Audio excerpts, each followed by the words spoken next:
Following God's word protects from deception. The way we, by God's word, are kept safe from the devil-inspired replacement doctrine of man is by abiding in learning, knowing, and following the safety measures provided by God's word.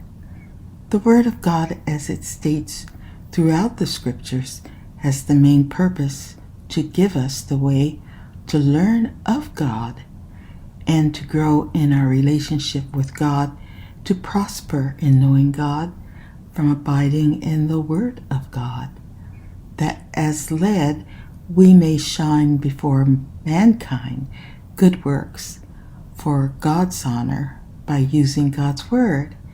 2 Timothy 3:16 through 17. All Scripture is given by inspiration of God and is profitable for doctrine, for reproof, for correction, for instruction in righteousness, that the man of God may be perfect, thoroughly furnished unto all good works. And so, what have I learned? Depending upon the unchanging word of truth, I learn to not accept just any doctrine of a religious organization's title or the doctrine of a title. Being member of mankind, I have learned caution is always to be taken in regards to what is provided in any talk. Just because a person is wearing a title does not mean they are approved in God's sight. It definitely does not mean a person is in possession of any divinity or is blessed servant of God.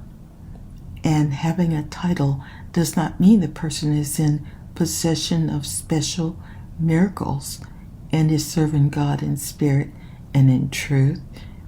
If a person is bearing an impressive title, and especially if they are proud to proclaim Reverend, Prophet, Evangelist, Doctor, etc., if a doctrine or a word that is shared by a person is not fully supported by the Word of God and the life of Christ Jesus, the person, for truth reason, is a time-wasting no-no.